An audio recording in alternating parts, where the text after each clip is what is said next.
Assalamualaikum warahmatullahi wabarakatuh. Perkenalkan, nama saya Tita Yuliani.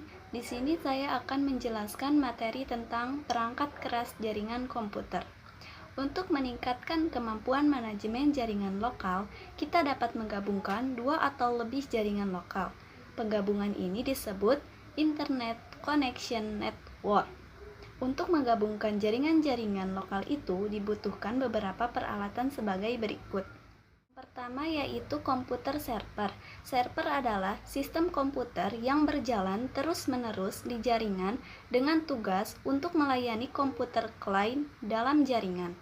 Server juga secara sering menjadi host dalam mengontrol hardware yang akan di-share pada workstation seperti printer dan sistem file.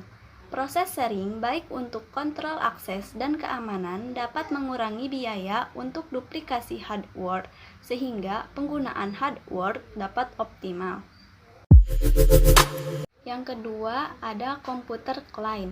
Komputer klien adalah komputer yang digunakan untuk melakukan pengolahan data yang diambil dari komputer server. Komputer klien menerima pelayanan dari komputer server.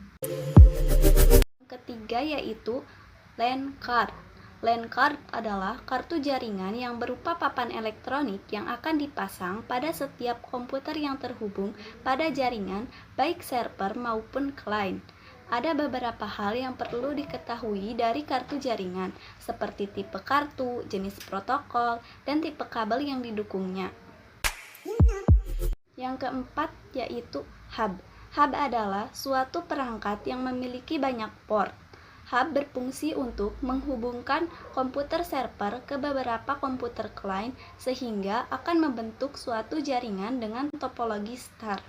Sebuah port akan menghubungkan hub dengan komputer server, sementara port yang lain digunakan untuk menghubungkan hub dengan beberapa komputer klien.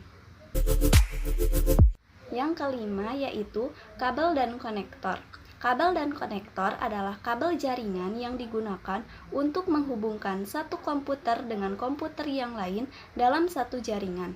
Kabel yang umum digunakan di jaringan adalah kabel UTP. Sedangkan konektor yang umum digunakan adalah konektor RJ45.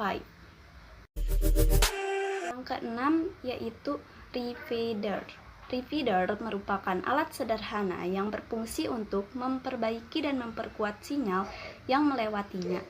Dua subjaringan yang dihubungkan oleh perangkat ini memiliki protokol yang sama dengan jarak yang berjauhan, sehingga komunikasi di antara kedua subjaringan tersebut dapat berlangsung dengan baik. Yang ketujuh yaitu bridge.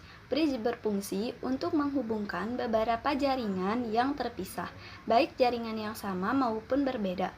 Bridge memetakan alamat jaringan dan hanya memperbolehkan lalu lintas data yang diperlukan. Yang terakhir yaitu router.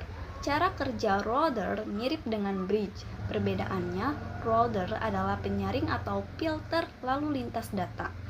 Penyaring dilakukan dengan menggunakan protokol tertentu. Sebuah router biasanya terletak pada sebuah gateway, tempat di mana dua atau lebih jaringan terkoneksi satu sama lainnya. Baik, itu saja materi yang dapat saya sampaikan. Terima kasih. Wassalamualaikum warahmatullahi wabarakatuh.